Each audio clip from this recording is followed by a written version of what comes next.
Friends, the few minutes before television program begins are always moments of tension. There's a countdown and one is always waiting for the cue to start. It reminds me of a woman in an Arkansas town, a very small town.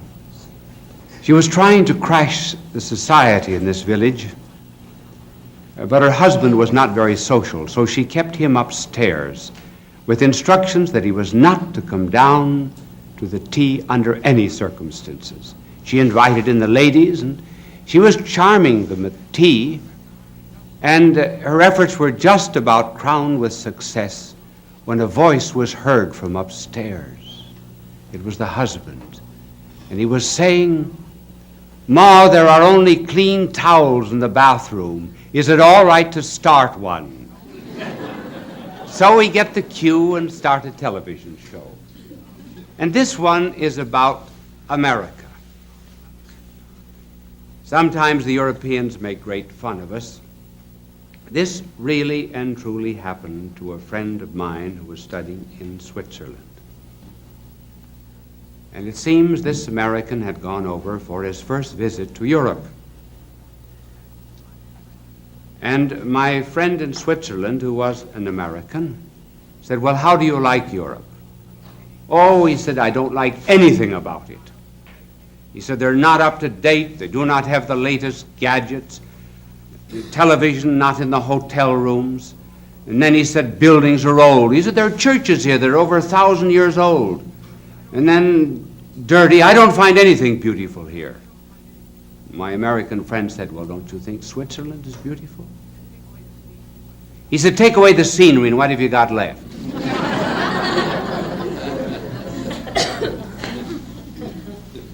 There are so many things that we take for granted now that could not be taken for granted some years ago.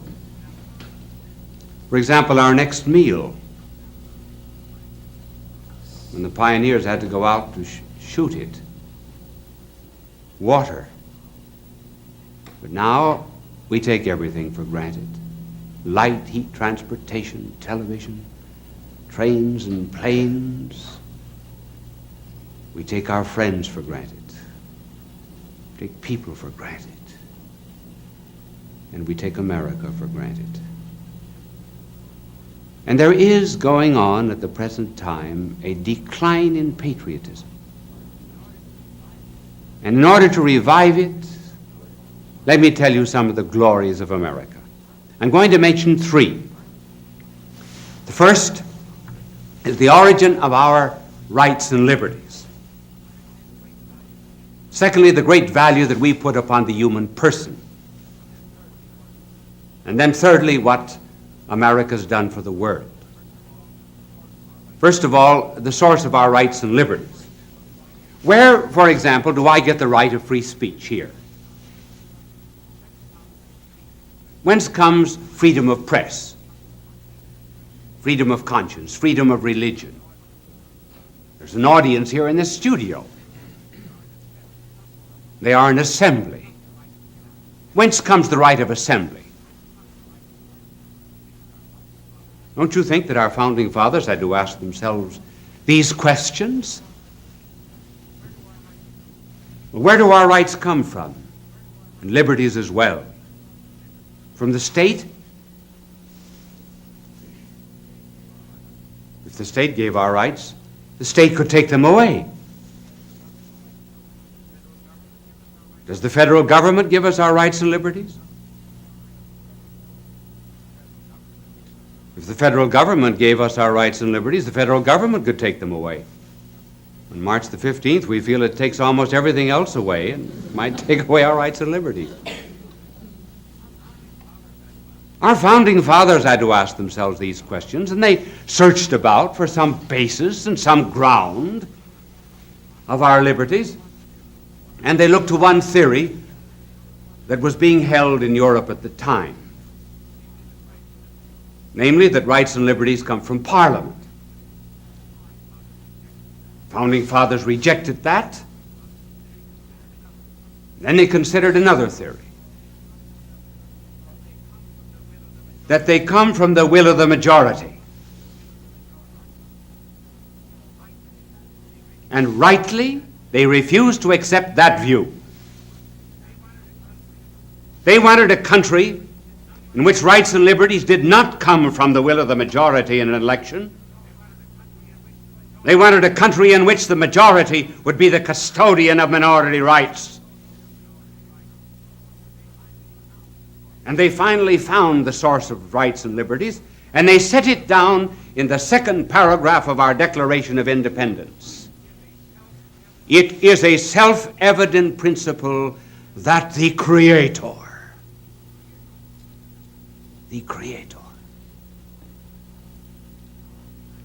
has endowed man with certain unalienable rights,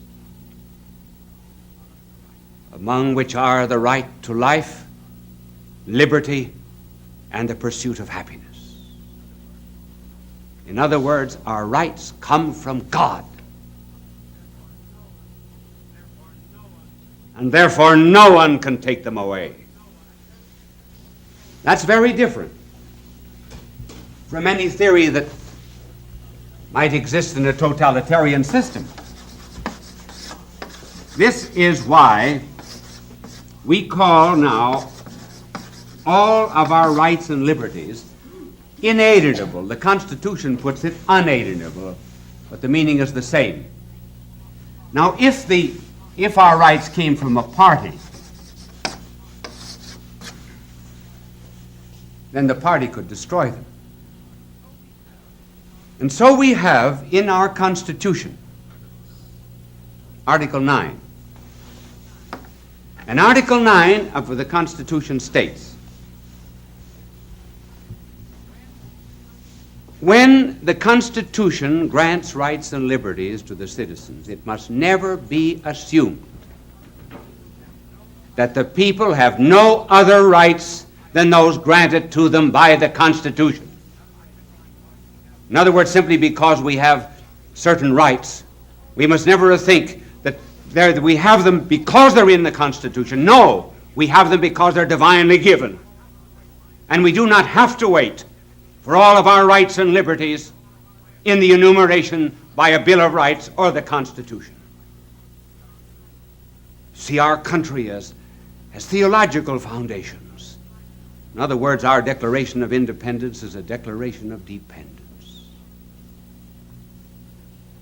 We are independent because we are dependent on God. If we wish to keep our rights and liberties, or rather our trees, we have to keep our forest. If we wish to keep our light and heat, we must keep our sun. If we wish to keep our perfumes, we must keep our flowers. If we wish to keep our rights and liberties, we must also keep our God. Piety and patriotism go together. That's the first glory of being an American. And then there's another. And this second glory has to do with the value that our government puts upon the human person. Have you ever noticed how our Constitution begins? It begins, you see, no matter what I talk about, my angel cleans my board for me. Even though it's on the Constitution, he still works faithfully. Now here is the way our Constitution begins. We, the people,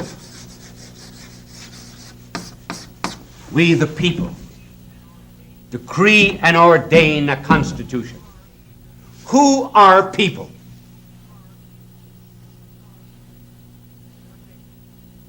What makes people? Persons make people. What is a person? Person is someone who answers the question, who is it? A person is one who has rights and liberties, even though he is not useful, like a baby or a sick person. But above all, a A person is one who cannot be replaced. Like your mother, father, wife, husband, so forth. And a person is one who is self-determined. In other words, a person is one who has a right to go in and look at 20 pair of shoes in a shoe store and not buy a one. The determination comes from inside oneself, not from the outside. One is not pressured. Persons are not the same. Here I'm going to become technical for a moment.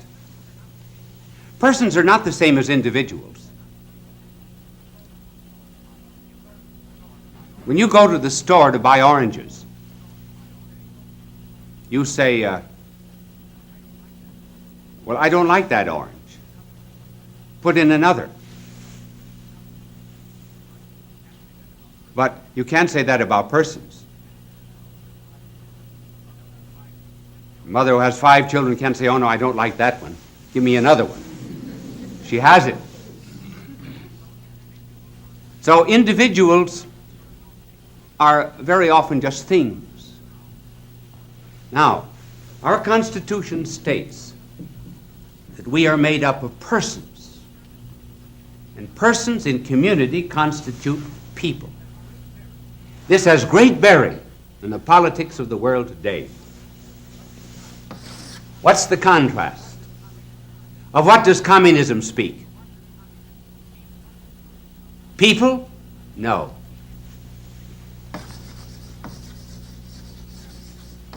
Masses. Who are masses? They're persons who began to be individuals, who lost all sense of responsibility, and then began to be amalgamated into a mass. And all the direction of the masses comes from outside of the persons. They are not self-determining. It's the party that determines. It's the dictator that determines. We are not masses. We are people. One can beware of anyone who speaks. Therefore, the American nation is being made up of masses. Karl Marx, who founded communism, said, the individual has no value, the person has no value, except he is a member of the Communist Party. If he's not a member of the party, he has no value. We say he has value independent of any party. I remember some years ago, Haywood Broun, the great journalist,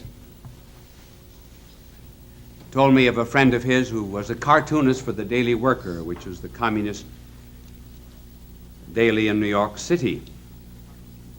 And this cartoonist had developed cancer and was unable to work. And he was living in great poverty. And Broun, who had a profound love of humanity, went to the Communist Party of New York and asked them if they please wouldn't do something for this man who had dedicated his whole life to them and has used his talents in drawing cartoons for their paper every day. And the party said to Broun, he doesn't exist anymore. He no longer has value for the party. Therefore, he's of no importance. We cannot help him. The greatness of America, therefore, is its belief in the value of a man. That's why we're interested in just one citizen who might be taken prisoner in another country. And where does this stem from? It stems from, after all, the Christian tradition. One wonders if really the Christian part of democracy was not grounded and founded on that day when Our blessed Lord was unfurled like a wounded eagle on the cross, and he turned to a thief on the side of him and addressed him in the second person singular, saying, "This day thou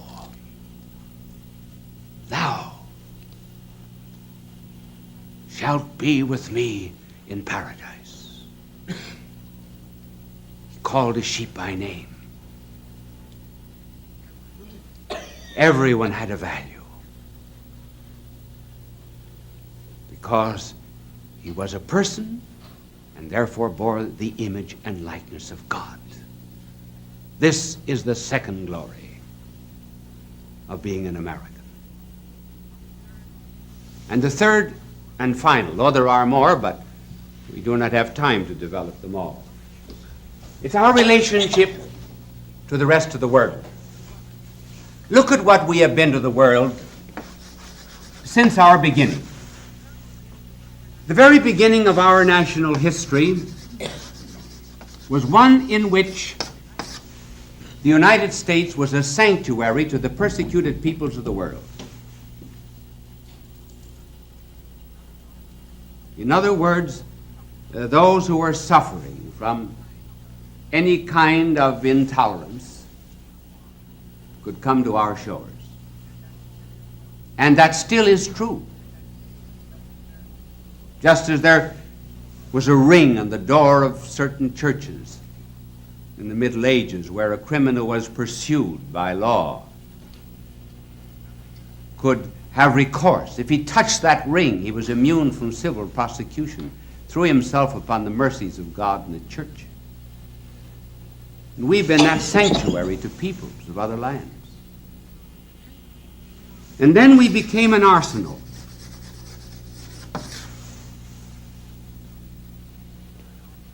We were an arsenal in 2 world wars. And we did not gain 1 inch of territory.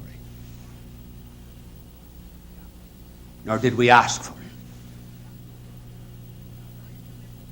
Very few instances will you find in history in which a nation took hold of the enemy immediately after the war and lifted it up. Who became the strong nations after the war? The defeated ones. Japan, Germany, Italy. We reached out a hand to them, loved our enemies, were happy when the war was over.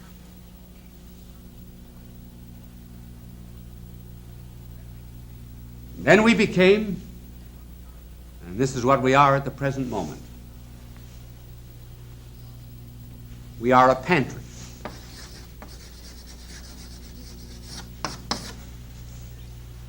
A pantry to the world inasmuch as we are helping to feed the world.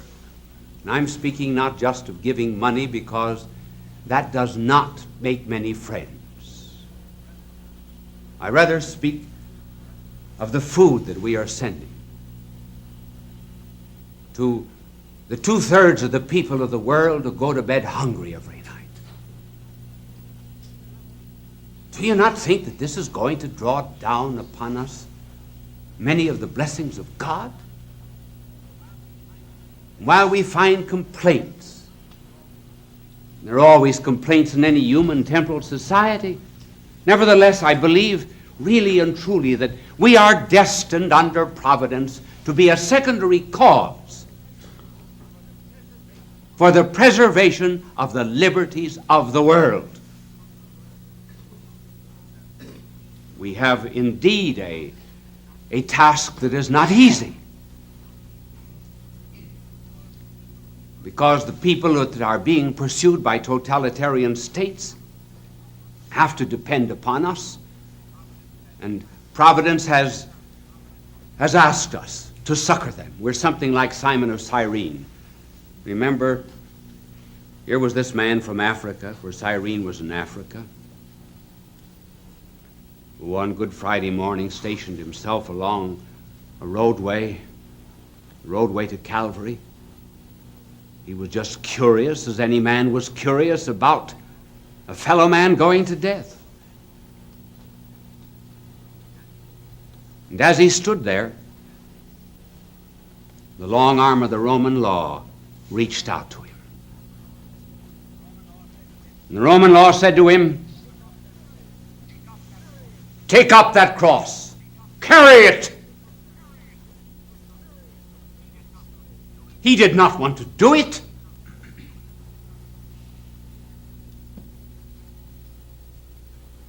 But he carried it. After a while,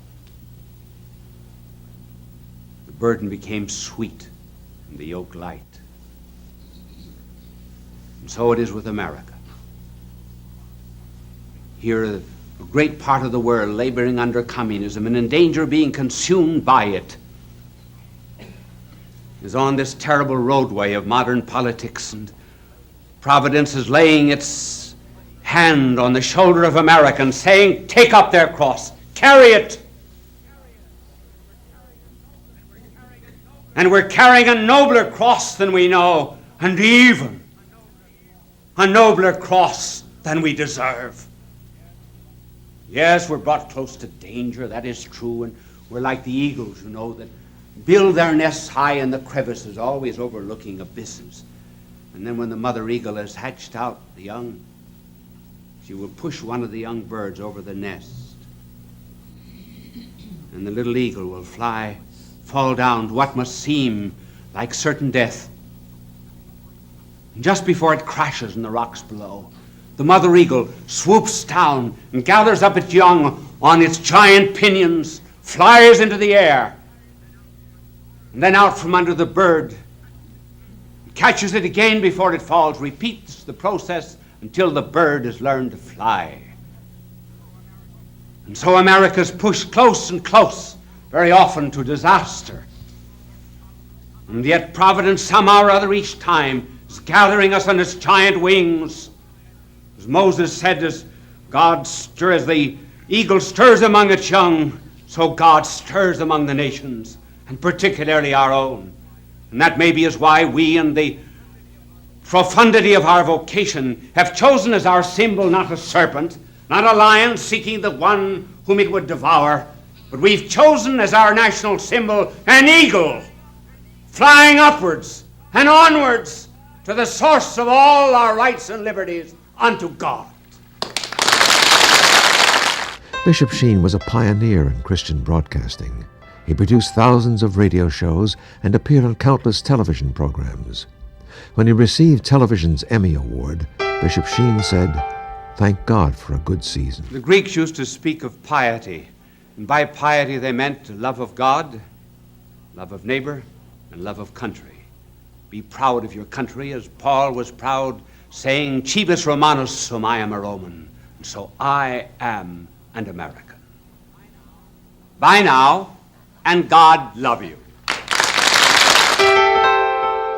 Fulton J. Sheen is indeed a man for all seasons.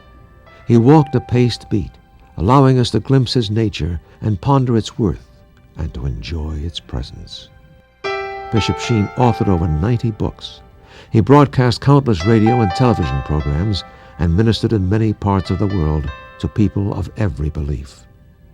As he said many times, it is not a unity of religion we plead for, but a unity of religious people. We may not be able to meet in the same pew, but we can meet on our knees. The bishop wrote 94 books, recorded countless radio shows, and appeared on hundreds of network and syndicated television programs. His legacy is a treasure of joy that transcends time and helps us to believe that truly life is worth living.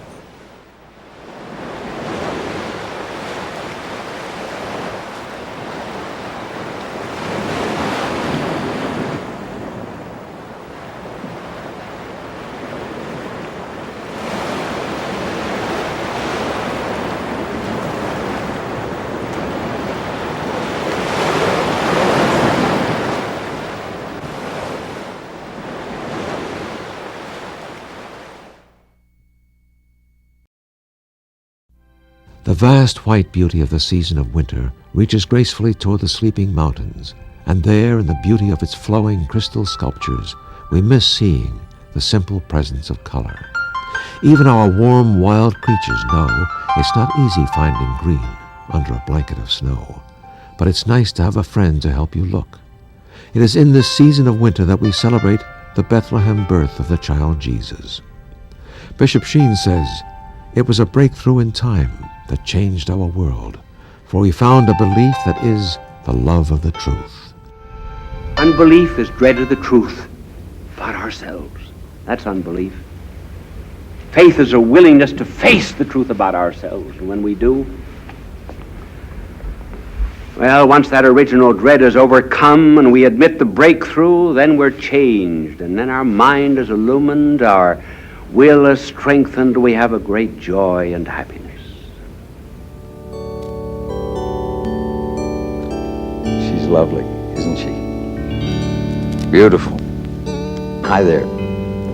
I'm Cameron Mitchell, and I want to wish happy holidays to all of you.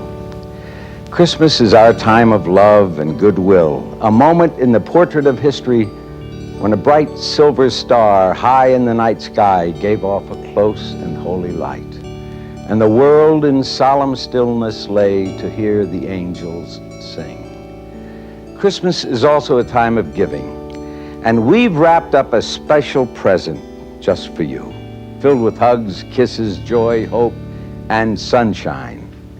It's a Christmas gift of love from a friend of yours, Fulton J. Sheen.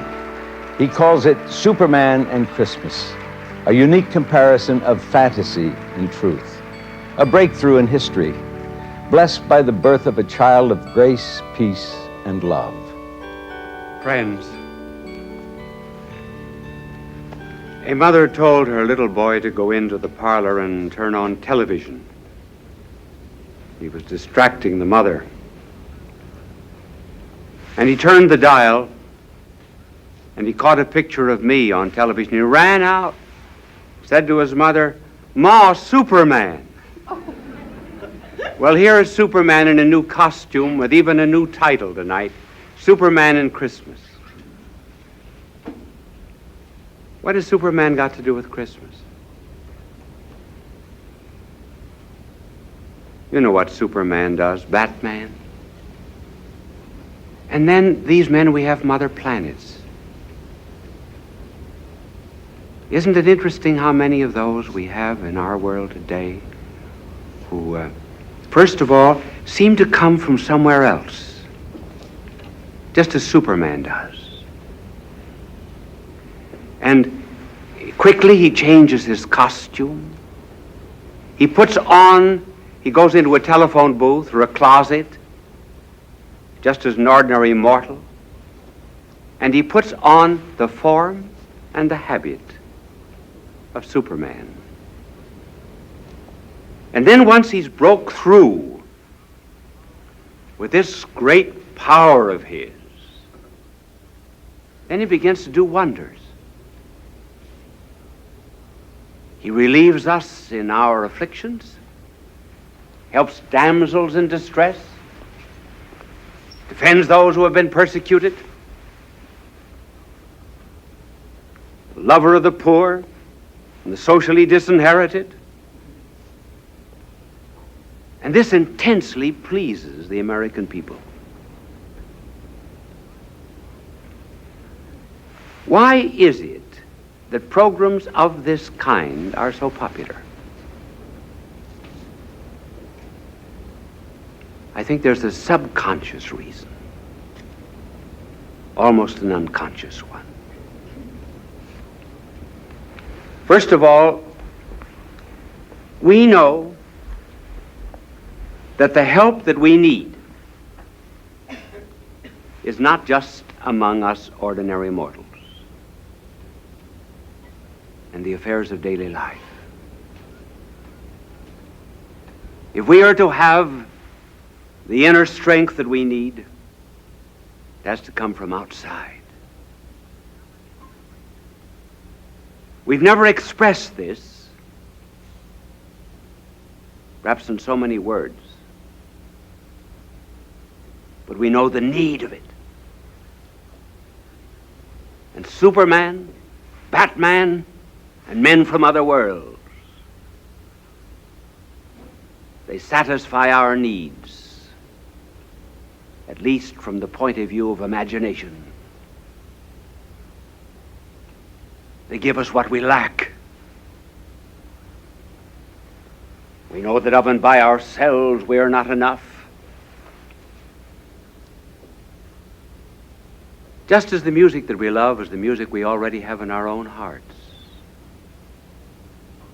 so too the amusements that we like are the unconscious expressions of hidden desires. Superman is the desire for Christmas.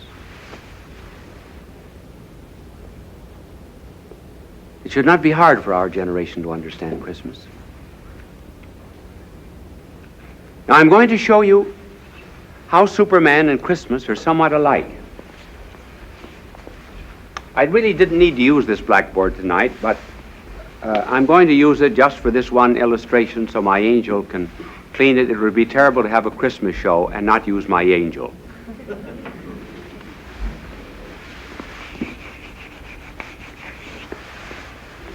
The Superman comes from outside. There's a kind of a breakthrough.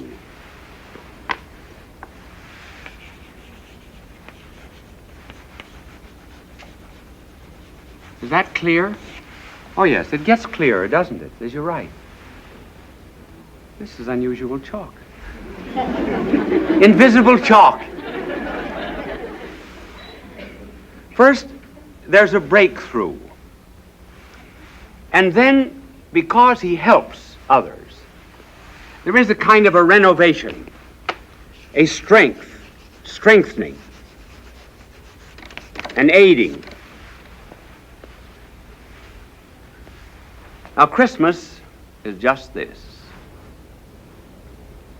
First, there is a breakthrough. And instead of someone going into a closet and taking on the form and the substance of a Superman, the breakthrough this time is the God coming down to earth, breaking through time, splitting it so much so that from that time on to this, it's BC and AD.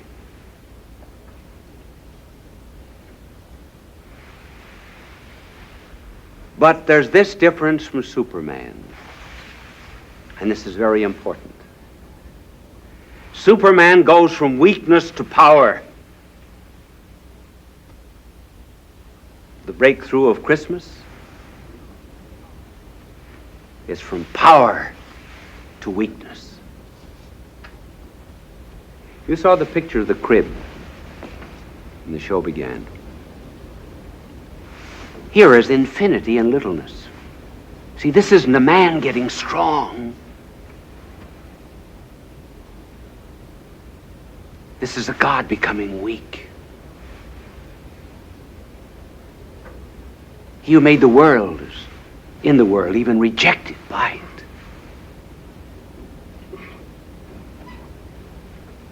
He who made the nest is nestled therein. The tiny little hands that are not quite long enough to reach the huge heads of the cattle are the hands that hold the reins, that steer the sun and moon and stars in their courses.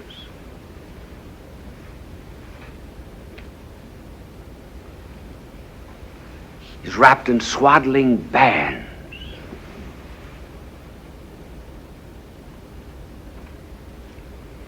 Divinity, enclosed, wrapped, confined, cabin, cribbed, helpless as a babe. What a difference between Superman and this breakthrough.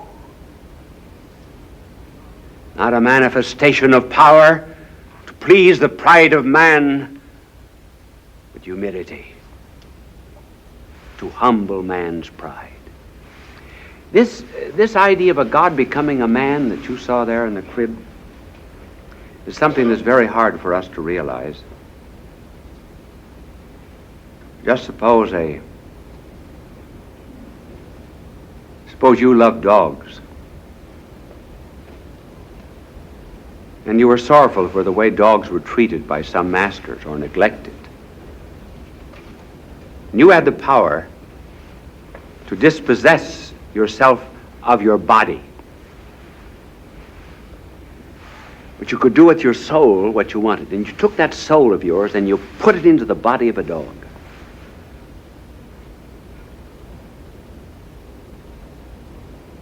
And when you did that,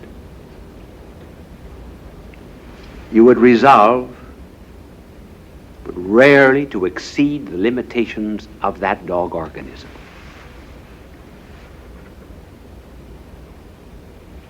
What a humiliation that would be.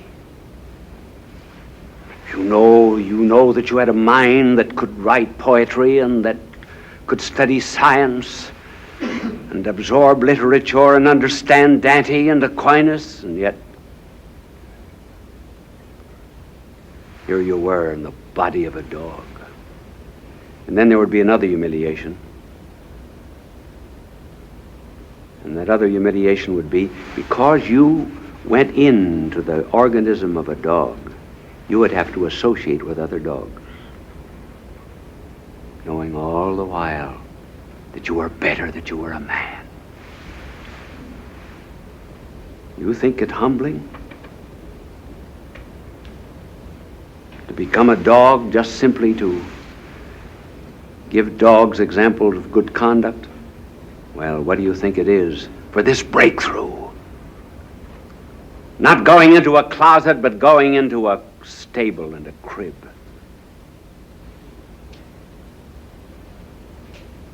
Being bound with swaddling bands. That's the difference in the Superman. Weakness instead of power. And then the other difference is that Superman, when he comes to this earth of ours to do his wonders, only touches the environment. He touches what is outside of man. In other words, I've never seen chalk like that before. Angel, where did you get it? You've got to wait for an effect. It's like telling a funny story. It just doesn't happen all at once. All the Superman does is to change circumstances on the outside. But he does not touch man on the inside. That's the difference. And when God becomes man, when we have Christmas, he leaves circumstances very much the way they are. He leaves Roman soldiers parading through the streets. The same problems. Pain and suffering and hunger and so forth. But he begins reforming the hearts of men. And once they are reformed, then if they live according to his way, then they'll do away with these boring things of indigence and suffering. So the God-man works in the heart of a man. It's very much as if, now I wonder if my angel will use an invisible eraser.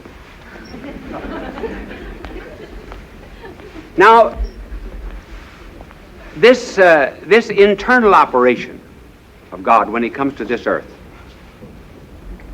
may be likened to a plague.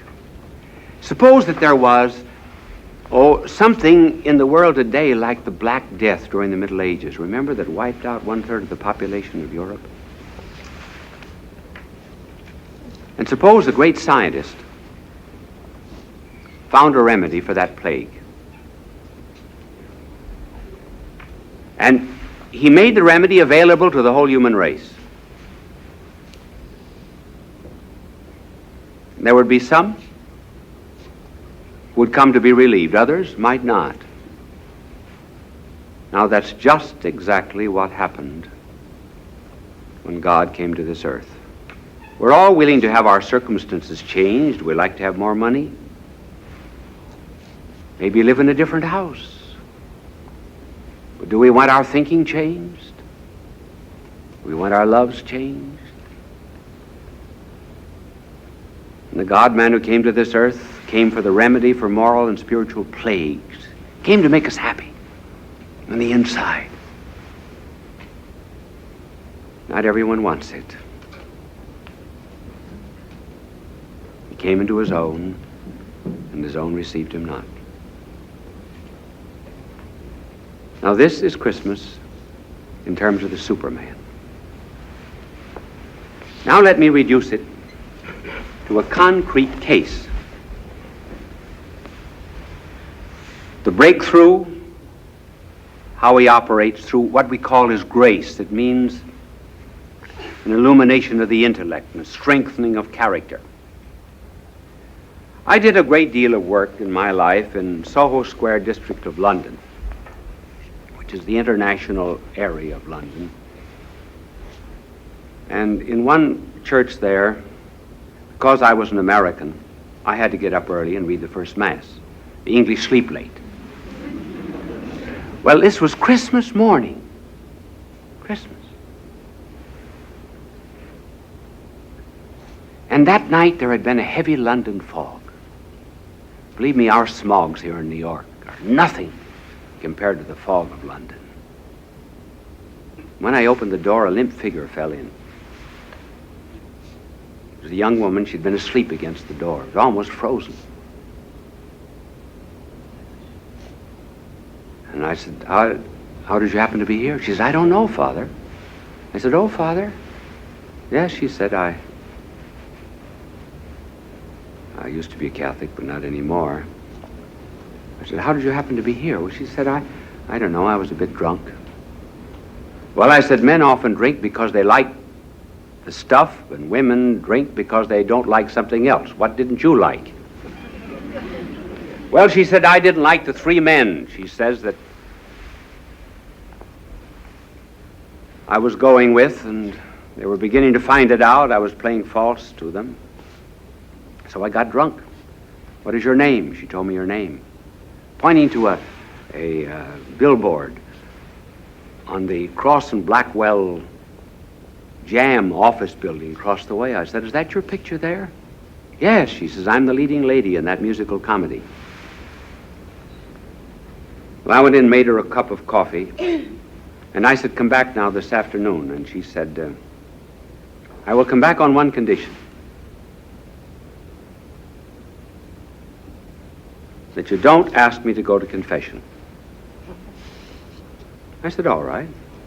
She said, I want you to promise me faithfully that you will not ask me to go to confession. I said, I promise you faithfully not to ask you to go to confession. So she came back that afternoon before matinee, and I said, we have a Rembrandt and a Van Dyck in this church. Would you like to see them? She said, yes. So as we walked down the side aisle, we passed the confessional box. I pushed her in.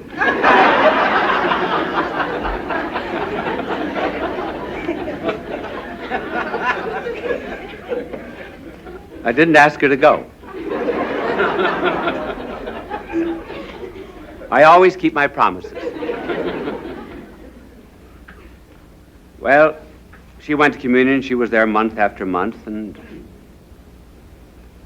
then she became a nun in London. And she's still living as a nun. Now here you see the breakthrough.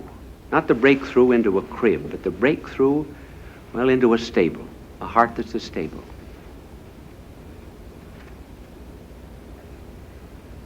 And then when the breakthrough happened, there was a change, a renovation of heart and character,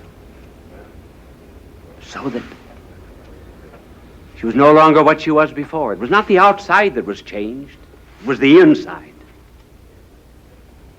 Now that's what Christmas is. Christmas is not just something that has happened, it's something that is happening. And some of us, we're afraid of it. It's very much like people go through life not knowing they have cancer.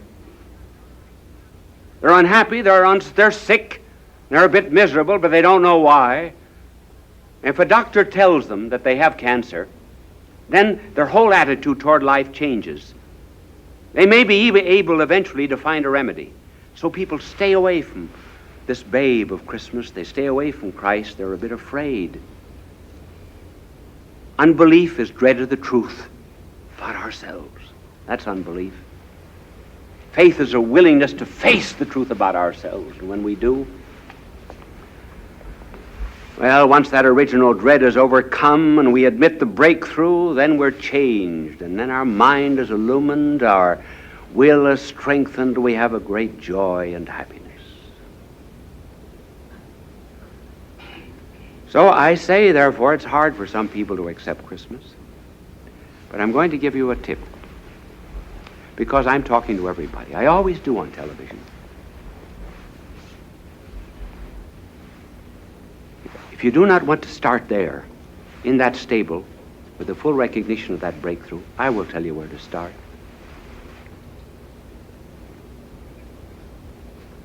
Start loving your fellow man.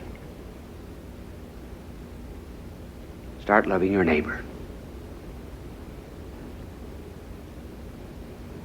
And begin to love him, not just because of what he can do for you, or because of any pleasure anyone gives you,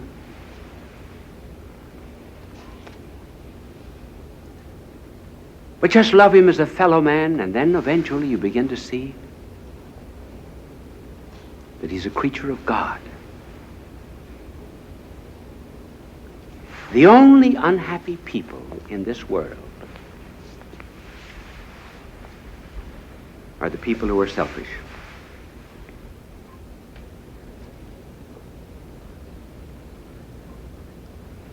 And I have known in this world some people who just loved humanity. Won't you begin to love really and truly? Please do that for me, and you will eventually come to know the true meaning of Christmas. Then you will have a Merry Christmas.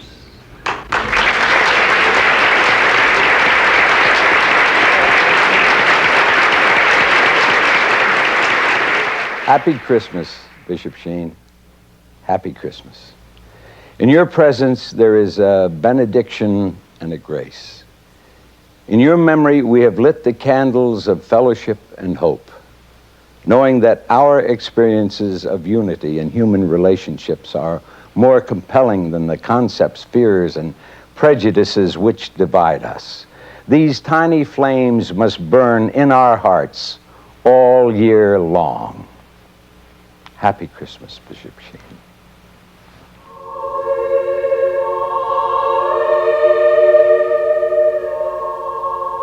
Bye now, and God love you.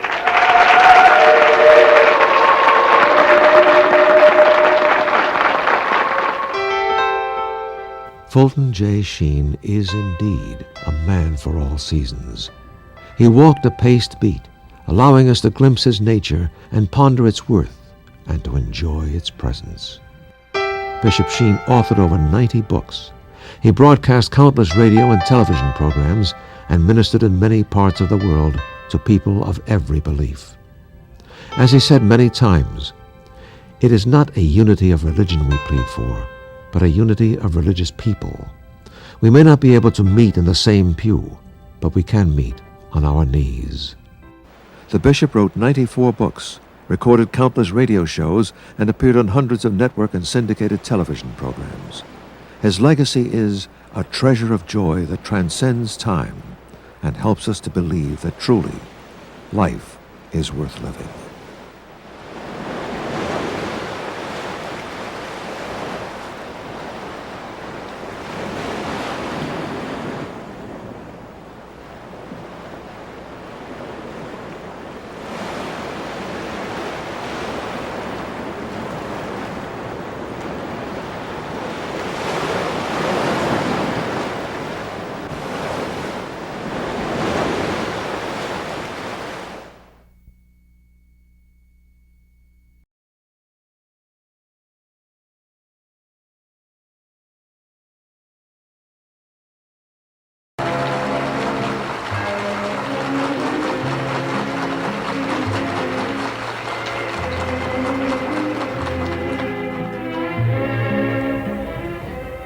Friends, perhaps the best way to introduce this story, or this subject of false compassion, is to tell you about a little girl who hurt her finger, began to bleed slightly, and she went in to see her mother, and her mother bound it up. And then she went up to see her daddy, who was working. And she came down crying. The mother said, "Why are you crying?" Well, she said, "I told Daddy that I hurt my finger, and he didn't even say, 'oh.'" That was just a want of compassion.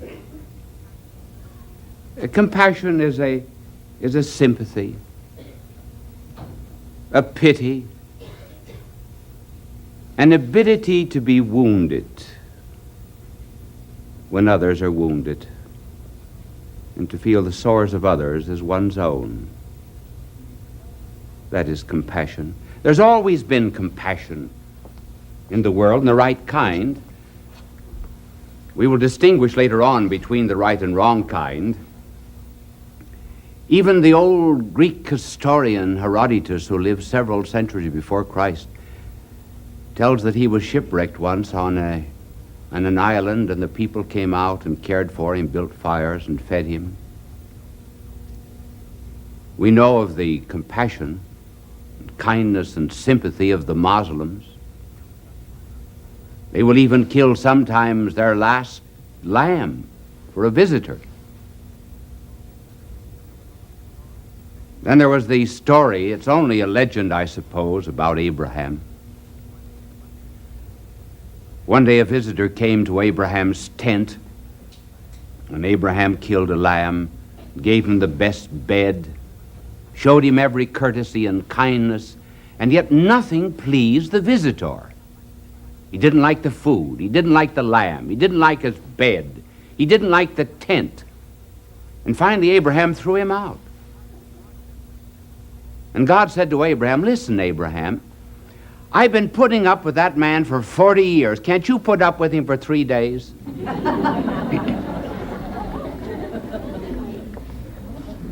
Of course, the classic story of all compassion is the parable of the Good Samaritan.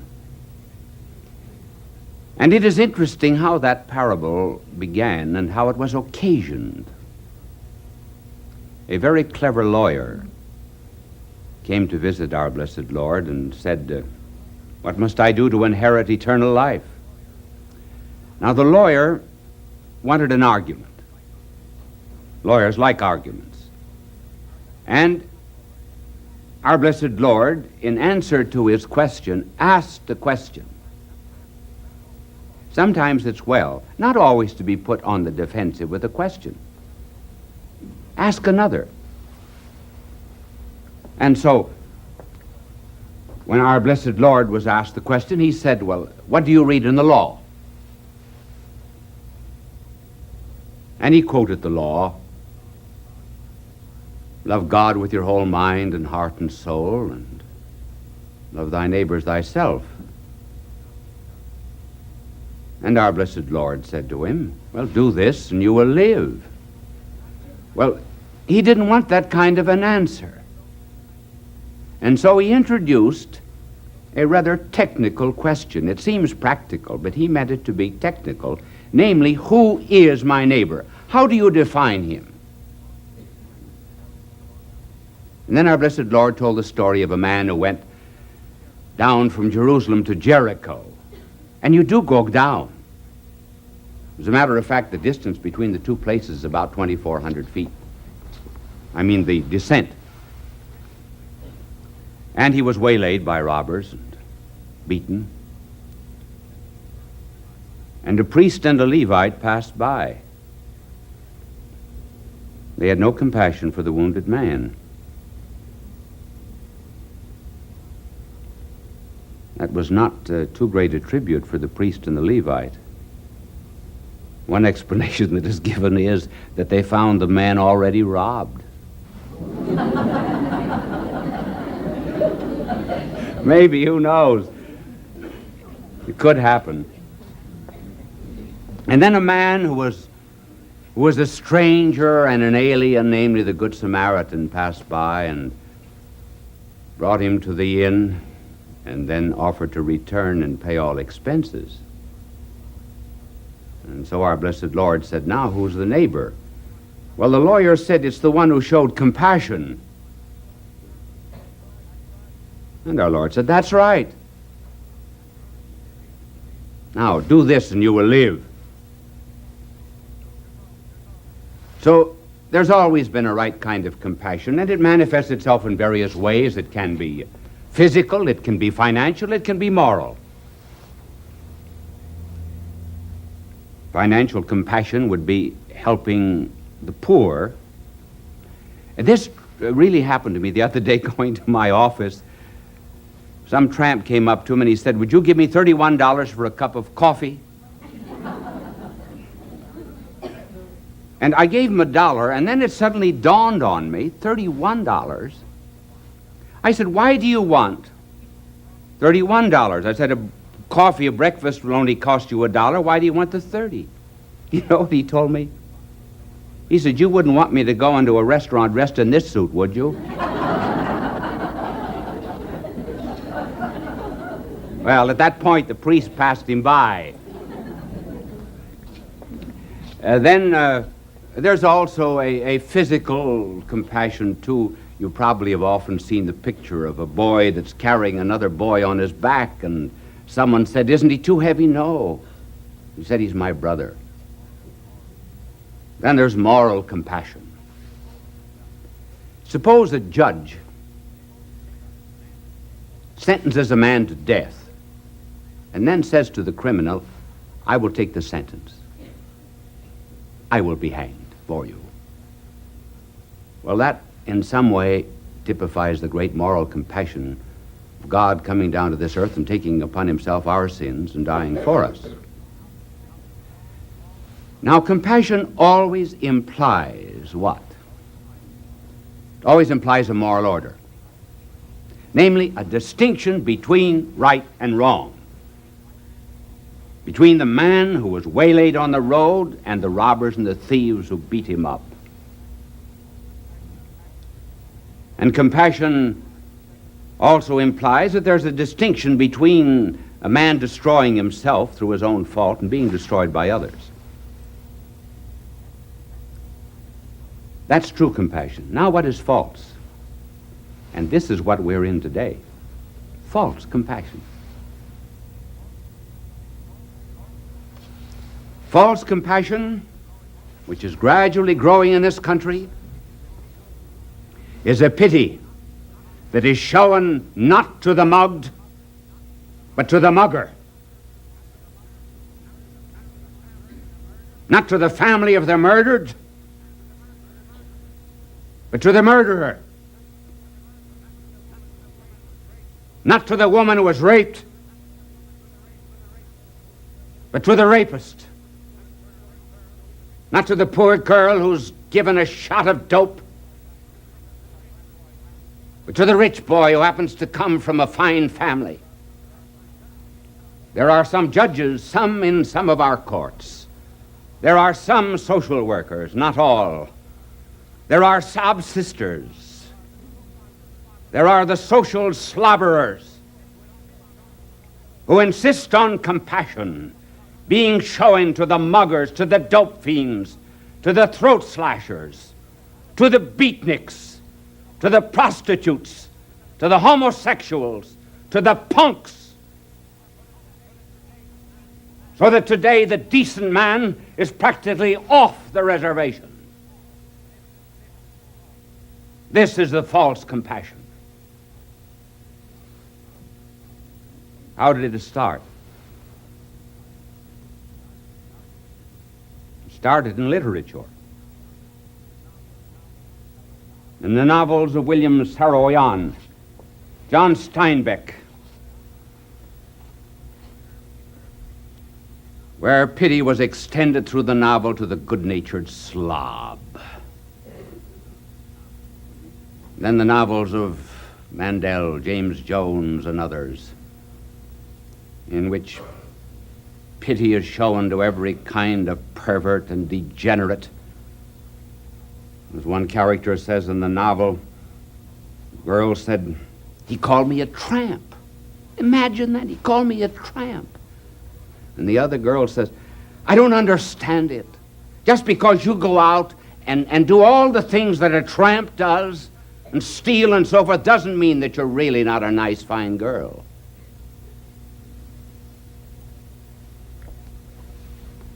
Now, with what result? With the result that crime is increasing, that clemency of a false kind is shown to criminals, and we have this crime picture in the United States.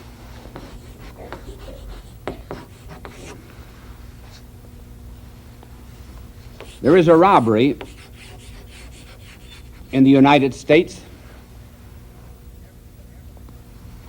every 30 seconds.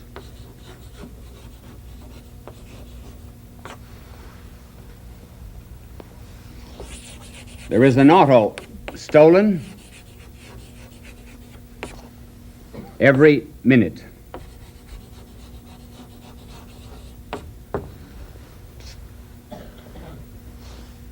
There is a rape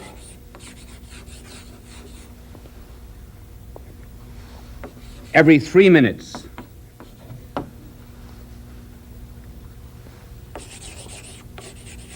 There is a murder in the United States every 60 minutes.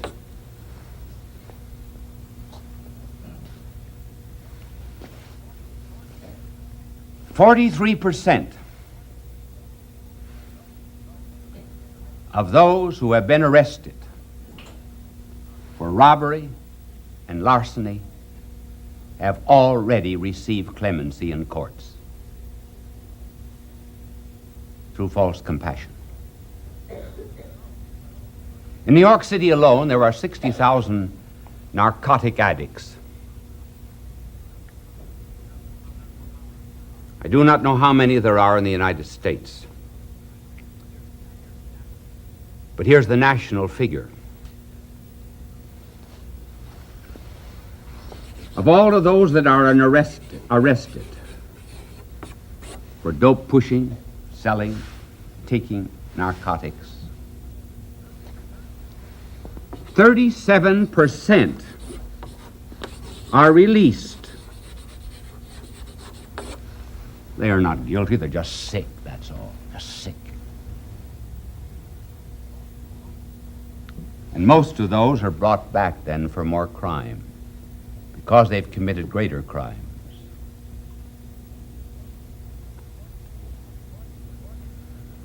"40%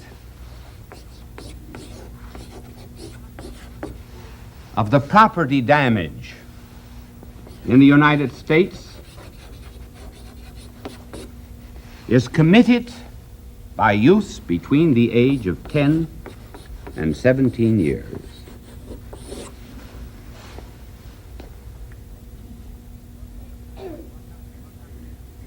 What happens to policemen who are trying to defend justice? 12 out of every 100 policemen in the United States are assaulted in the line of duty.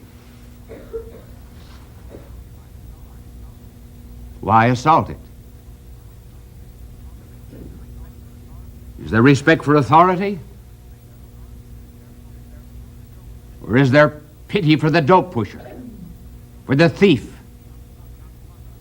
for the young mugger who murders an 80-year-old woman for 15 cents?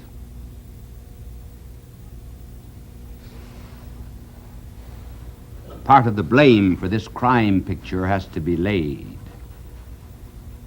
at the door of all of those who have committed and shown false compassion. Here, for example, a young married woman with 2 children goes on a kind of binge and lives with 5 different men for 5 different months. She's brought before a judge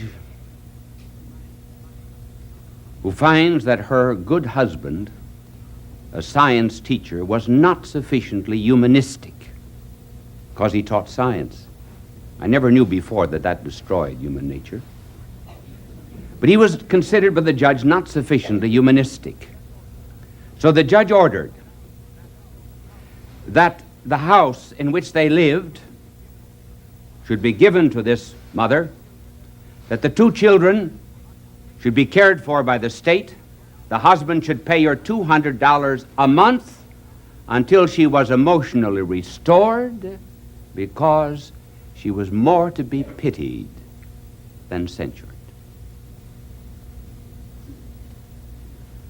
This is the false compassion.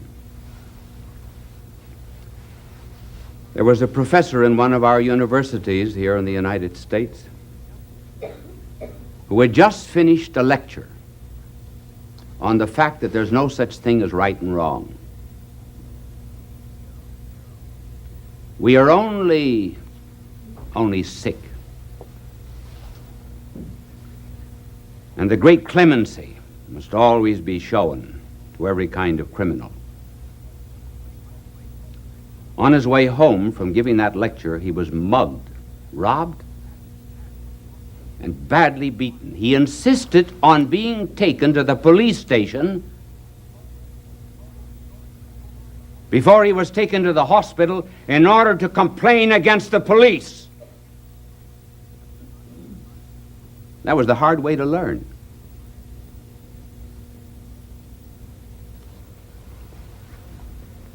But why this false compassion? Well, we say simply because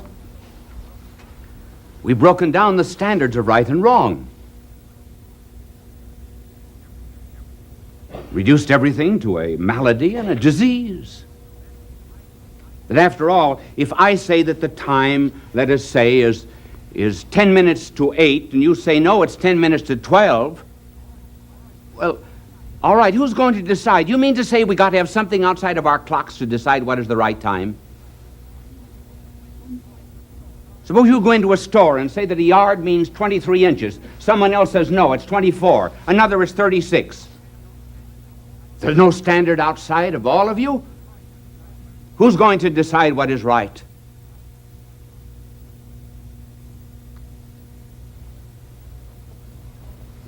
As the great Russian thinker of the last century said, a day is coming when people will say there's no longer any right, no longer any wrong, there's only hunger, and men will come crying and fawning at our feet, saying, give us bread. In other words, it's just the economic that matters.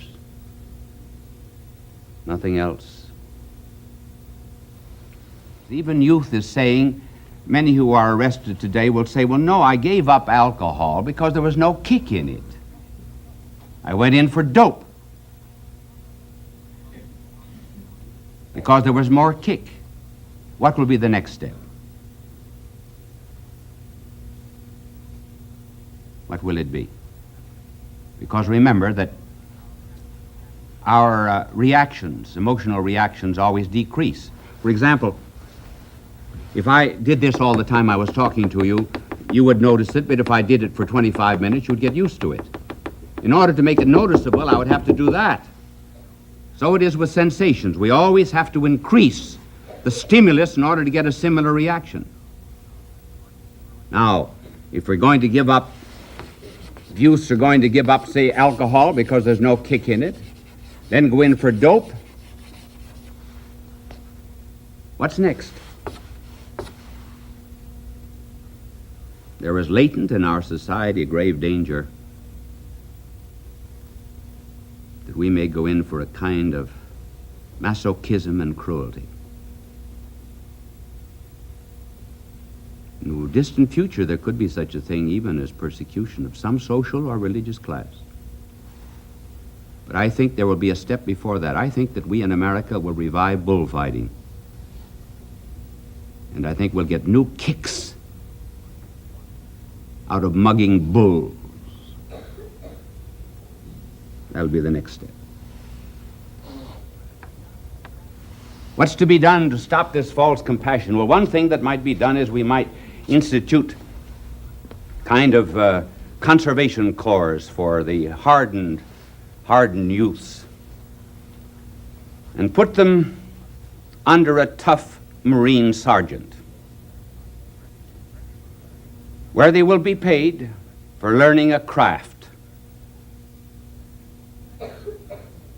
And then afterwards, when they have been reformed through some kind of discipline and also through education, put out into industry.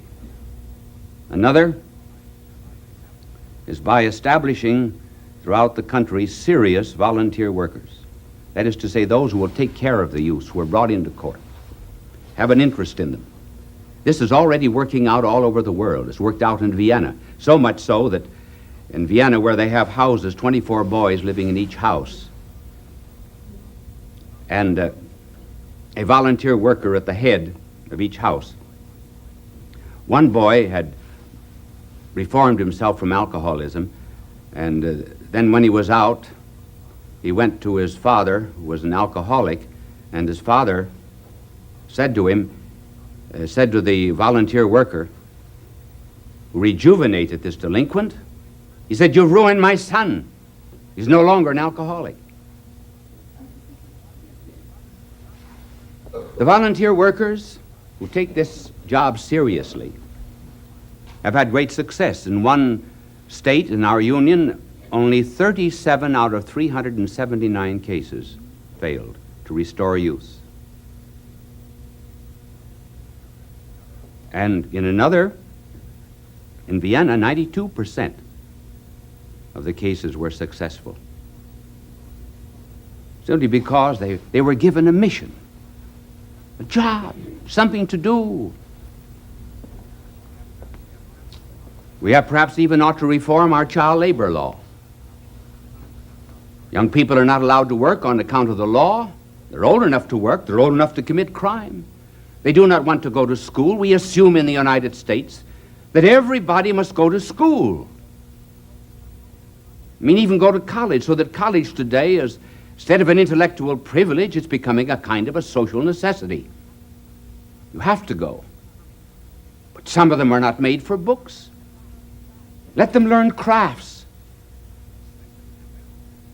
When, for example, there was a newspaper strike in one city, a number of boys who were delinquents began selling newspapers. It was a delivery strike, and they sold newspapers. Crime dropped. The time of the blackout in New York some time ago, the youths went out and directed traffic, proved themselves worthwhile. Why? They had a job, they had a mission. And this is what we have to do, to recognize responsibility. Give them a mission, a scope, a plan in life, and restore into our society true compassion, where we make a distinction between the sin and the sinner, as did the good Lord, where we will hate the sin, condemn it, and love the sinner. And with this compassion, we can hear once again the words, "Do this, and you will live."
Friends, I presume you noticed the elocutionary gymnastics of the announcer in projecting the particular subject of this evening. You know, it could have been a curse word. I heard of an Irish woman who went to Moscow apropos of the subject of hell, and she met a communist over there who helped her onto a tram. She was rather surprised. And she turned to him and she said, "May the good Lord find a nice, cool spot in hell for you."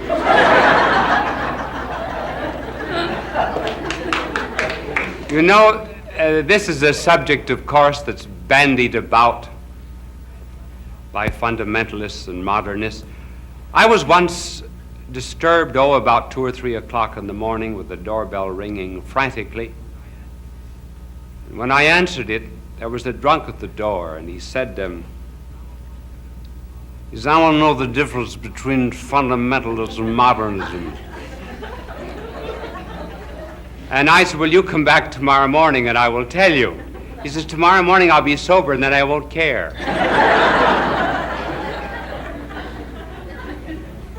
Those who live in New York and have to commute to Long Island are very familiar with the place en route where on the Long Island Railroad you have to change your trains. And it is always, of course, one of the great difficulties that commuters have to face on their way back home at night, coming in the morning sometimes. This particular man was suffering from a heart attack, which seized him just at the point of change, which is Jamaica. Clergyman called on him in the station and said, "Don't you think you better make your peace with God?" He said, "You know you're going either to heaven or to hell." And he said, "I don't care where I'm going, as long as I don't have to change at Jamaica."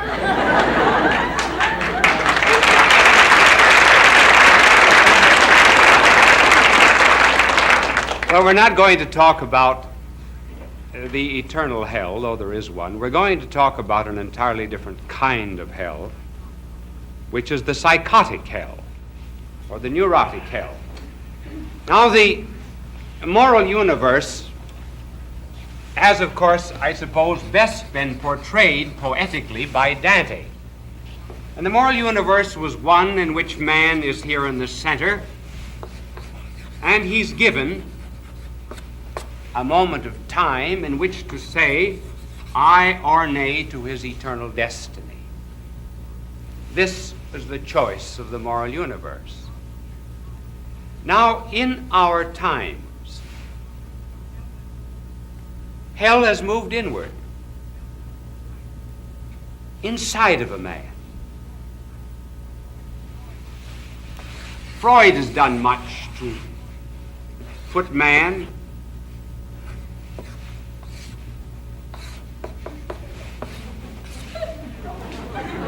and hell on the inside. This is what is called just his consciousness. This becomes the superego for Freud, and this becomes the id down here.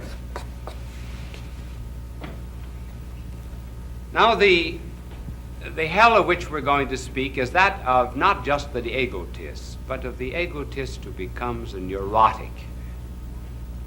And we're going to do this first in terms of an incident that happened in the life of our Lord, and secondly in terms of modern psychiatry and psychology.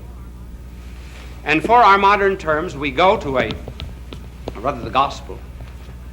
We go to the young man in the land of the Gerasenes. This young man was possessed, and he reveals in the gospel story the first characteristic of the ego neurotic, namely conflict, contradiction.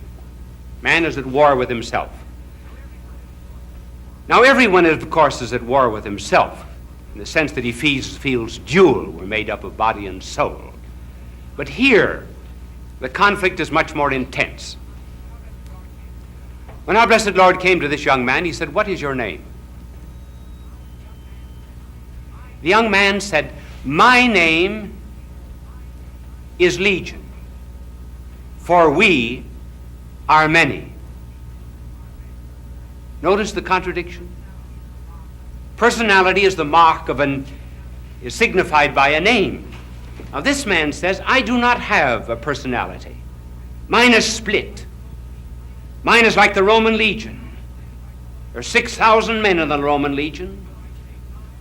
And so I say my and we and us and legion, in order to indicate that inside of me are perhaps 6,000 different impulses and passions and instincts, all craving for some kind of an assertion.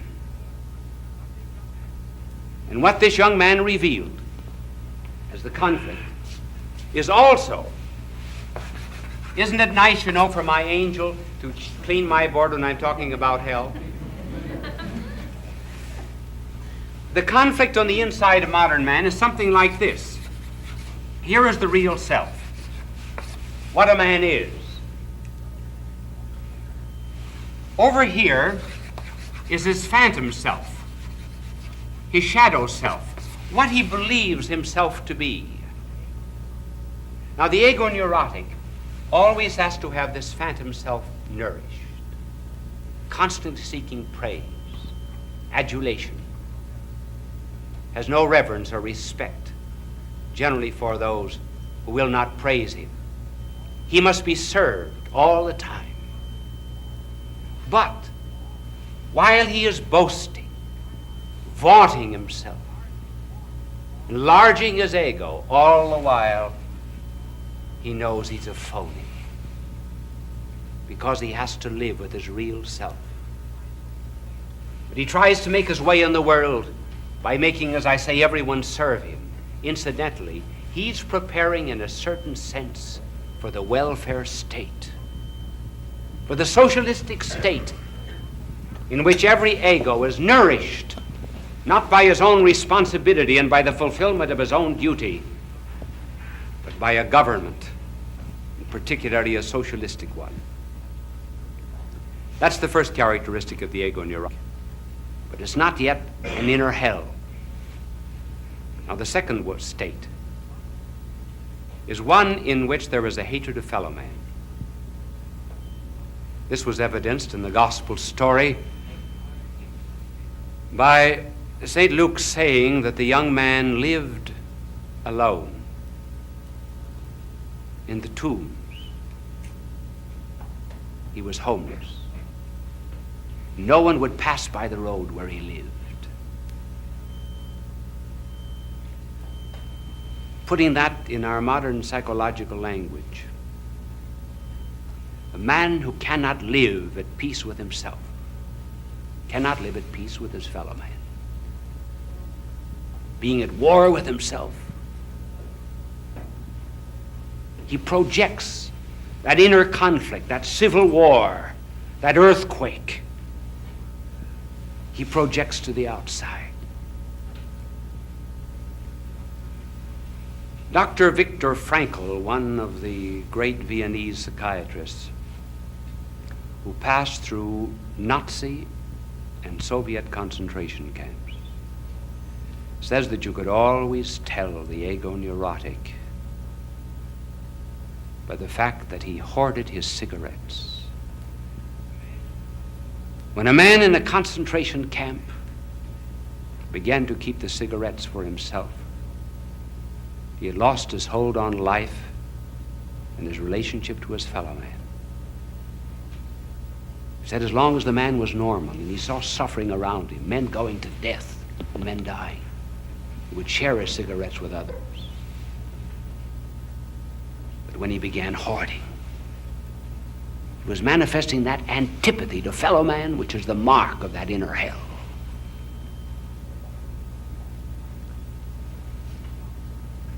Sartre, the French existentialist, an atheist, and who lives in his own inner hell.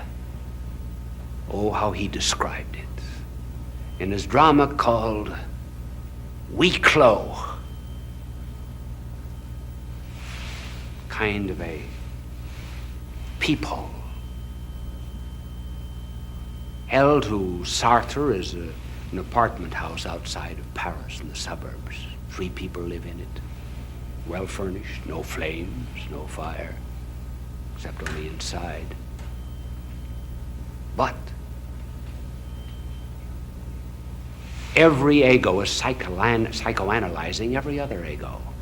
No man can have a thought, a desire, a motivation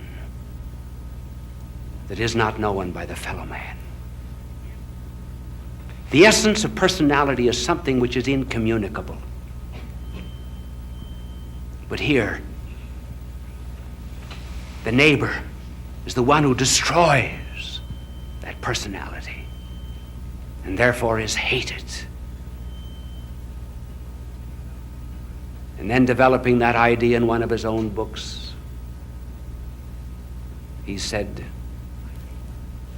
my neighbor is opposite me. And because he's opposite me, he is none me. Whatever is non-ego is against my ego. Therefore, my neighbor is hell. That's Sartre. And that's the second mark of the ego neurotic. And the third mark is given in the gospel, was when the possessed young man said, or rather the evil spirit in him said to our Lord, why dost thou meddle with us, Jesus, Son of God? Art thou come to disturb us before our appointed time? Notice that he did not deny that Christ was the Son of God. The devil did not. He admitted it. But what is there? There's a hatred of God. God's a meddler to that kind of an ego neurotic. He's a disturber. And so the ego neurotic in modern psychological language has a terrific hatred and contempt for religion.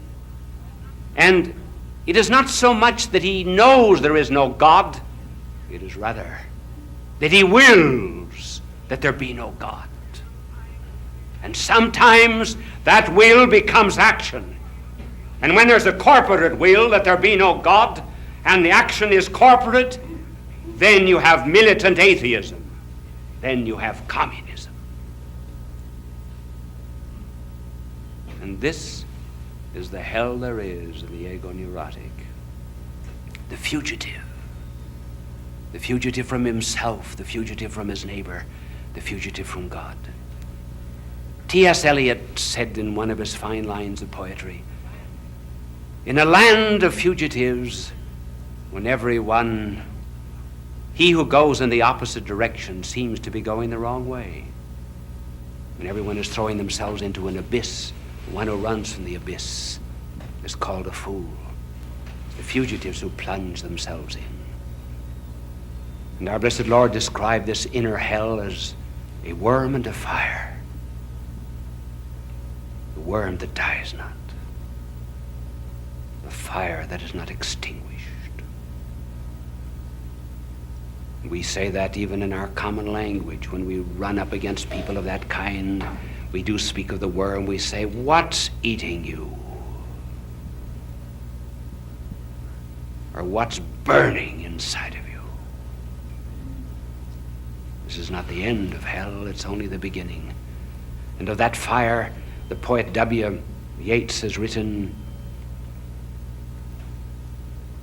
what flames in the night the resinous heart of man is fed. His conscience, real self, is burning inside of him. And Percy Bysshe Shelley, who certainly ought to know that kind of an inner hell,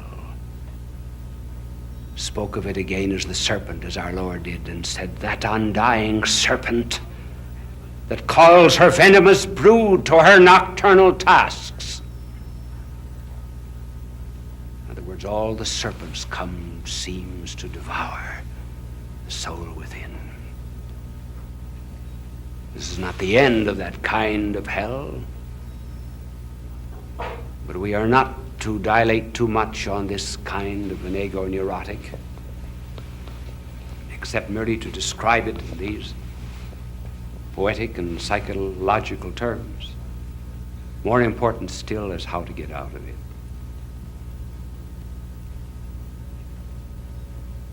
The world is full of these ego-neurotics who hate themselves so much and beat themselves so much that sometimes the beating can become suicide. What's the remedy? Self-help? Self-confidence? No. There is no psychological do-it-yourself kit that will ever enable a man to get out of that kind of inner worm-eaten and fire-devoured conscience. Nothing. In fact, those who have passed through it say they have a peculiar kind of activity. And here is a strange testimony.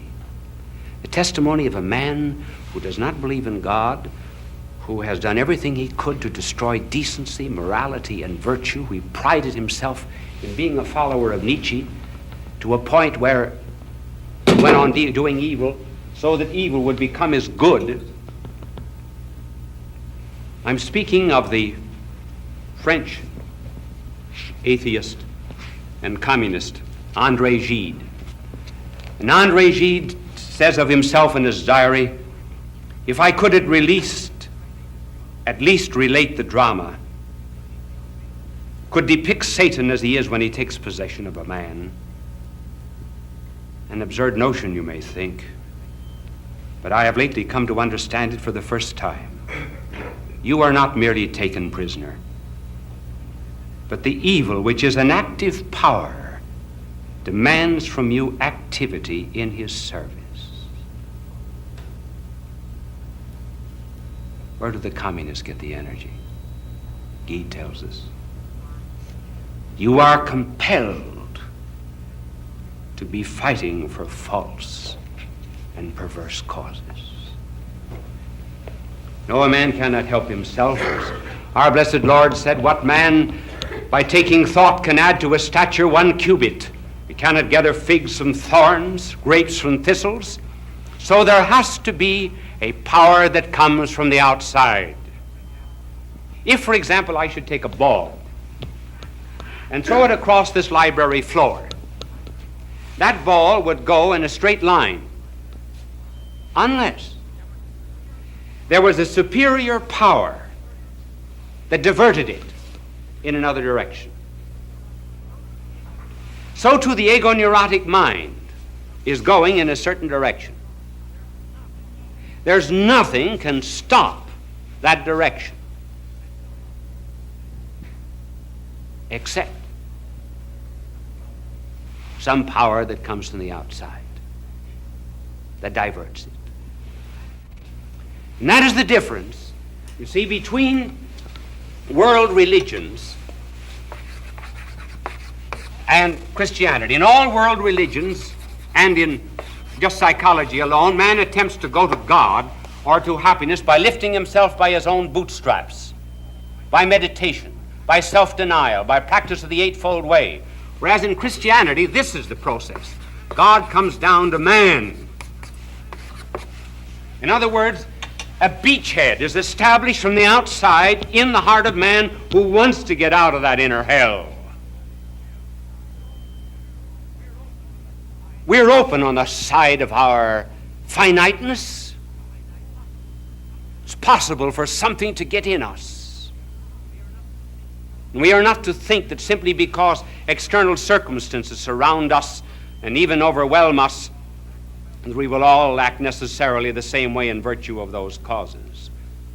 That was the great mistake of Freud. Freud said, if you put 100 men or 1,000 men into a camp and starve them all, you will find at the end that every one of them will manifest exactly the same basic instincts. They will all go in the same direction. One man will not differ from another. That is not true. Dr. Frankl, who was in a Nazi and Soviet concentration camp, said that some men, during starvation, became saintly, and other men went on the side of the devils. Look at the two men on either side of the cross. They both suffered alike. One became the good thief, and the other wanted to be taken down to go on the business of stealing. An American psychiatrist, speaking of the soldiers in Korea under starvation and under communist torture, said that some became altruistic and others simply became like demons. What makes the difference in each and every instance is not what has happened to them here, but whether or not they cooperated with a power that came from the outside. And I suppose if there's anything that illustrates this outer power that comes unknowingly into people even when they live together, it is the story of the editor of the London Daily Worker, the communist sheet. The editor was a Dr. Hyde. Dr. Hyde and his wife, who was also a leading communist in London, were listening one night to a broadcast given by Molotov, in which Molotov was speaking of peace. Suddenly Mrs. Hyde got up and shut off the radio. She said, "I do not believe that Molotov wants peace. I think he wants war. I think his dove of peace is covered with bayonets. And the only reason he's talking of peace is to deceive the rest of the world." And the husband said, "You're not talking like a communist." She said, "I know I'm not. But I'm talking like someone that's going to get out of this ego-neurotic hell of ours." He said, "If you keep on talking that way, I will report you to the party, and you will be disciplined." She said, "Report me. I would give anything to get out of this." "Why?" He said, "You're talking as if one day you might go into the church."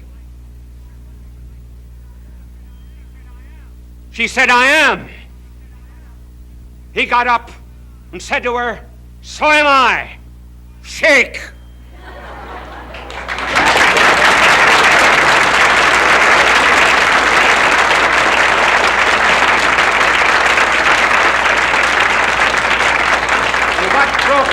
This neurotic hell except a power that came from above.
friends, one of the most curious reasons for ever listening to this program was given last week. One woman said to another, be sure to listen to Bishop Sheen. He's wonderful. You know, in order to get an audience, all he uses is a piece of chalk and a blackjack.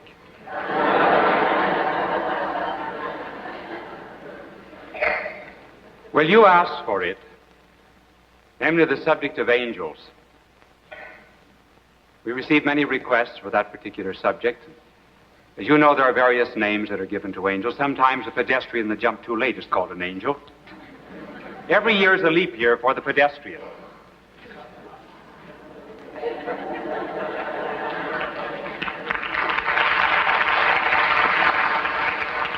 And then, of course, those who give money to produce Broadway shows are also called angels. We do not know the origin of that expression, possibly because their money has wings.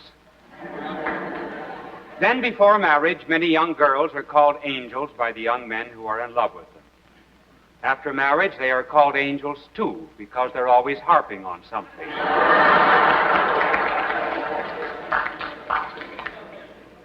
And sometimes, but perhaps less often, young men before marriage are called angels by the young ladies who love them.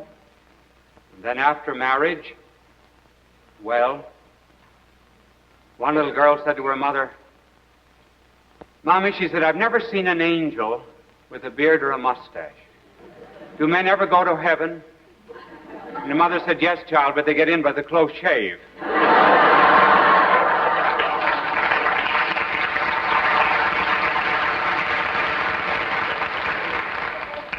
Whenever I travel, I am always asked, where is your angel? Well, as a matter of fact, I always tell them, but they never seem to understand it. Well, I have my angel with me, so have you. Of course, you cannot see the angel. But our modern world does not believe in angels. Curious, but an angel is put in the category of a myth. Around Christmas time, we have a number of gold ones for commercial purposes. But it is felt to be just a transitional period between infancy and that of adult maturity. And the reason we do not believe in angels is easy enough to understand. Our modern world happens to be rather materialistic. And so most people live in a closed universe, in the sense that they believe that man is just an animal. He has no immortal soul. The sole purpose of life is a little security and a little pleasure. There's no world of spirit outside this world of matter. Modern minds are very much like the Soviet world. The Soviet world is a closed society. The only great influence in the outside world the Soviets allow in is science. That's because they can turn science back against the world. Well, if you live in a materialistic universe which denies spiritual values, obviously there's no place for angels. Then there are other penalties, too. One shows up in architecture. Have you noticed that modern architecture is absolutely without decoration? Look at the building of the United Nations. It looks like a kind of a cracker box. Cellophane windows, and many of the buildings that are going up on Park Avenue. Why this type of architecture? Well, simply because since there's no spirit world, nothing immaterial, then there's nothing to represent symbolically. When people had faith and when they believed in a world beyond this, then matter was used to symbolize the spirit, such as gargoyles in cathedral, phoenixes and the like. And when we settle down to the dull, drab existence of a material universe, decoration passed out. We also see this effect of materialism on the relationships of person with person. How little courtesy there is in the world today. There used to be courtesy and politeness simply because we believe that every other person bore within himself a divine image. Hence we treated that person with respect. Today, little courtesy anywhere. The other day, I got up on a subway and gave my seat to a woman who was holding onto a strap. She was rather surprised. And she said to me, Why did you do that? Well, I looked at her and I saw that she was absolutely incapable of understanding a spiritual reason, and I said to her, well, madam, I tell you, ever since I was a little boy, I've had an infinite respect for a woman with a strap in her hand.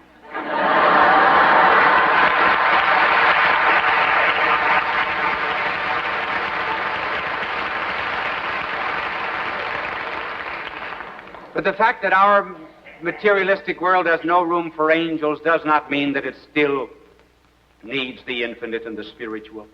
Look at our children. They are not taught anything about angels. But a child cannot abandon the infinite. He tumbles among the stars. You might almost say he's stardusty with the infinite, constantly asking the question, why? And so when his parents do not give him anything of the spirit world, what does he have? Space cadets, Captain Video, Captain Midnight, Superman. All substitutes for angels in the world of spirit. So it is with adults. We have not the infinite, so we manufacture substitutes. We speak of the ids and the inferiority complex. Did you ever see an inferiority complex out for a walk? So we become interested in the inhabitants on Mars and flying saucers. All these are poor substitutes for the world of spirit. But a carnalized, materialized world cannot believe in angels. But reason can. We know there are angels. How do we know? Well, we know, first of all, let me tell you what an angel is, the origin of the word.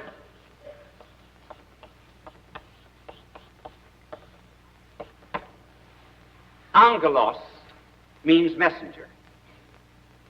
An angel was understood to be a creature far below God and yet far above man, purely spiritual, without a body, but possessed of an intellect and will. Jews believed in angels. As a matter of fact, they believed that St. Michael the Archangel was the protector of Israel. Muslims believe in angels. Christians believe in angels.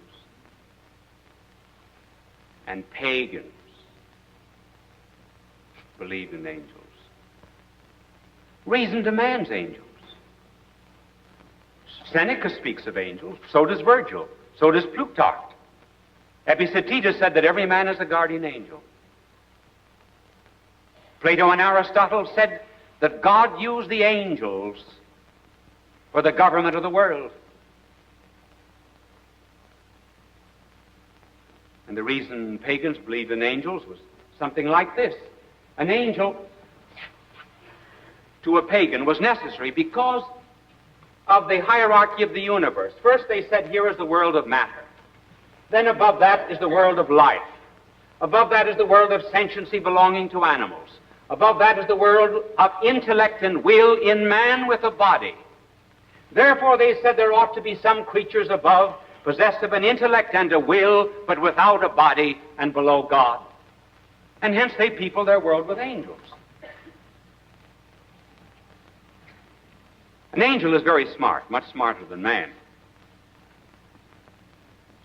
He knows more science than Einstein, knows more baseball than Leo DeRocher, knows more jokes than Bob Hope, and knows a million times better than I do how to give a good television show. When an angel has an idea, take, for example, the idea of man, the angel knows every individual man in the world in virtue of that universal idea. We do not. We just know humanity in general. I know that girls would like to have ideas like that, so if they had a general idea of a man, they would know every single man in the world. That belongs only to angels. But then, of course, an angel does not know everything. There are certain limitations. An angel does not know future contingent events. An angel does not know the mysteries of grace, unless God reveals those. And thirdly, an angel does not know the secrets of the heart and the motivations of the will. Only the psychiatrist knows those. Then an angel has no body. When angels appear to man, they have the appearance of bodies, but they're just like the dickies the waiters wear. They zip up the back. The theme song of an angel is, I ain't got no body.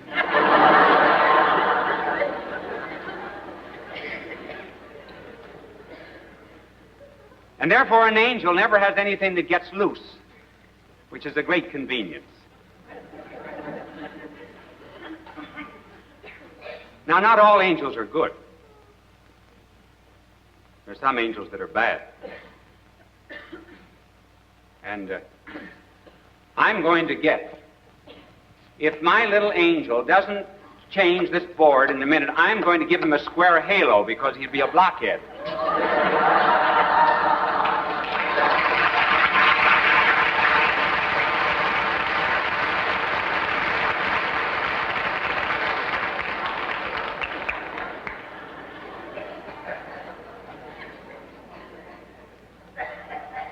Angels were created good, but they were not confirmed in glory. There is a law running through the universe that no one shall be crowned unless he has struggled. And hence man is put on this earth to say aye or nay to his eternal destiny. And the angels themselves had to pass the test. What that test was, we do not know for sure. We can only guess. And one of the beautiful guesses is this. It is presumed that God revealed to the angels the fact that man would sin through an abuse of freedom, and that God would redeem man in the person of Christ. And when the angels looked forward to God in the form of man, they rebelled.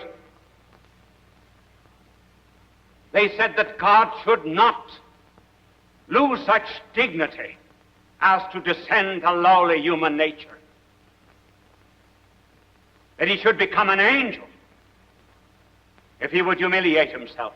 And they refused to adore God who had become man. So some of them were lost. And when an angel is lost, there's no change of mind. An angel can't change his mind. Now, no wisecracks about women.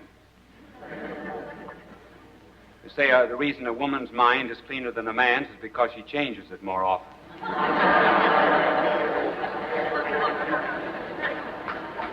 But an angel can't change its mind because an angel sees the consequences of each and every one of its decisions with the same clarity that you and I see the part can never be greater than the whole.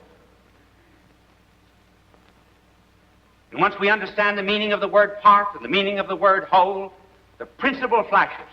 It's irrevocable. We never can take it back.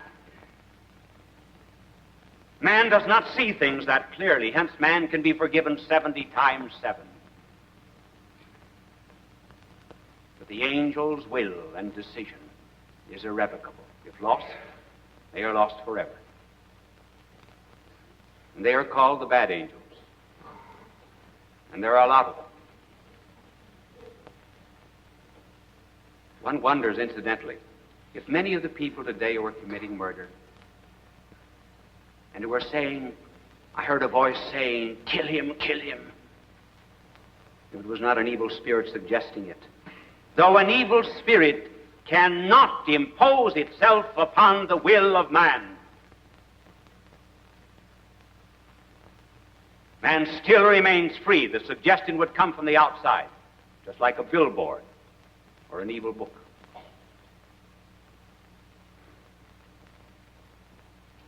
Now, what is the function of angels? Well, we'll not have time to tell the functions of all the angels, some that glorify God, and others that are used in the government of the universe, but we'll mention 2 that concern man. One function of the angel is illumination,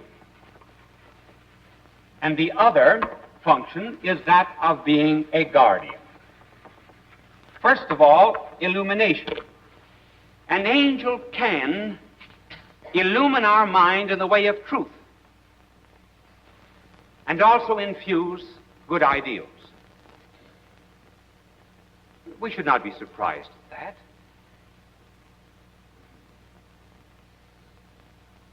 After all, there is such a thing now, it would seem from our psychological laboratories, as extrasensory perception, in which, in the sensible order, there does seem to be the influence of one mind on another mind. Nothing material passing between the minds. A professor illumines the mind of his students unless he isn't a good professor. Some professors are not good. They're just textbooks wired for sound. But a really good professor does illumine his students. And then, too, how very often, for example, there will be communication of person with person in a room, and no one else seems to be conscious except those two persons. Didn't Pinza popularize that idea? Across a crowded room.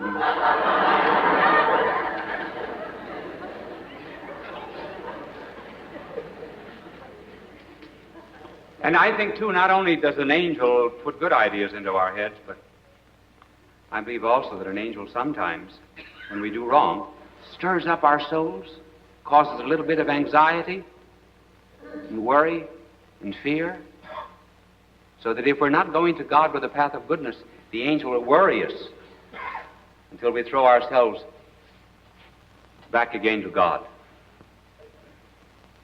It is a pity that human beings who have angels, and every individual has an angel, it is a pity they're not more conscious. The fact that they could be much wiser if they prayed to their angels.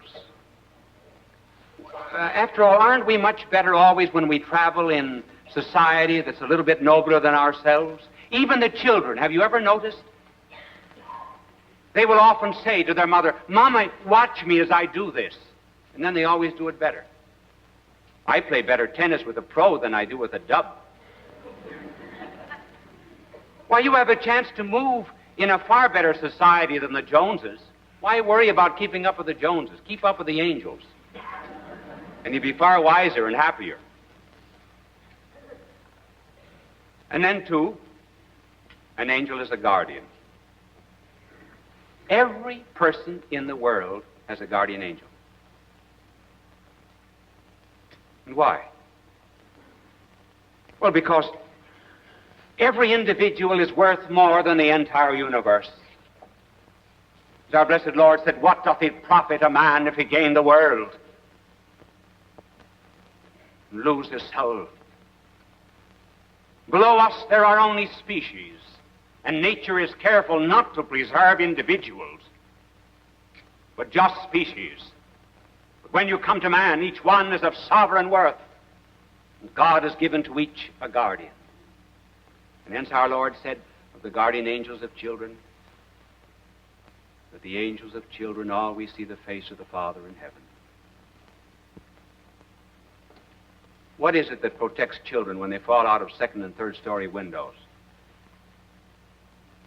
One wonders, honestly, how a child ever gets to be a man. When you think of the pots and pans they can pull off on themselves, and all the harm that they can get into and the fires they start, it's a good thing the good Lord has given them guardian angels. And parents ought to tell their children about the guardian angels and pray to them in order that the children may be safe during the day. And then even in times of war.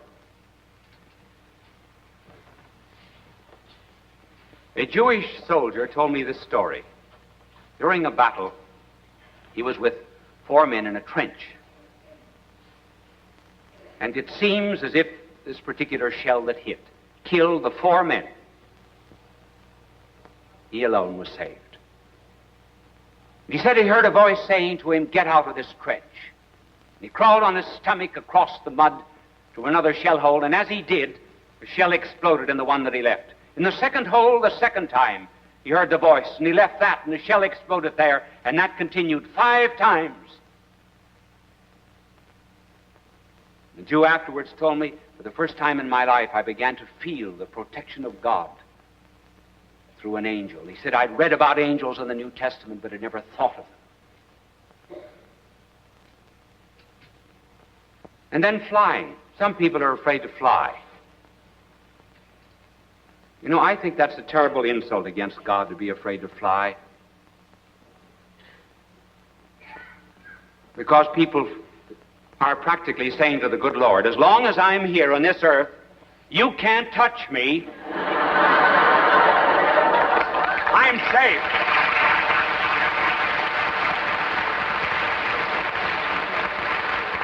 So they are saying to the good Lord, you are a coward. You may be lurking behind one of those white clouds, and you'll come out and stop the propeller and send me down to the earth. Every day of my life, I always say a prayer to St. Raphael. He's mentioned in the Old Testament, as you know, as the one who traveled with Tobias. I pray every day to St. Raphael to guard me when I fly and when I travel. TWA, travel with angels.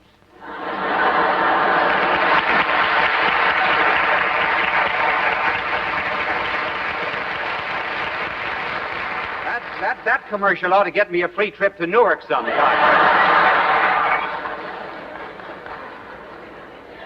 And the good Lord has turned the beautiful side of the clouds to himself, and it's really wonderful to get up above the clouds and glorify God. We might do it here on earth. And therefore may I say to you, the reason we do not think of angels is because we do not think of God. Just as soon as we begin to think of God, or rather cease thinking of ourselves as tiny little gods, then we'll begin to believe in spirits that are wiser than ourselves can instruct and guard us. There may be a public library around the corner from you, but you do not use it, and therefore are not wise. There may be uranium in your backyard, but you do not use a Geiger counter, and you are not wealthy. There may be a Bible on your shelf, but you're not reading it, and therefore lacking spiritual inspiration. And there are angels near you to guide you and protect you, did you but invoke them. It is not later than we think. It is a bigger world than we think. Stir your soul, start a wing, and you will discover it to be the wing of an angel of God. Bye now, and God love you.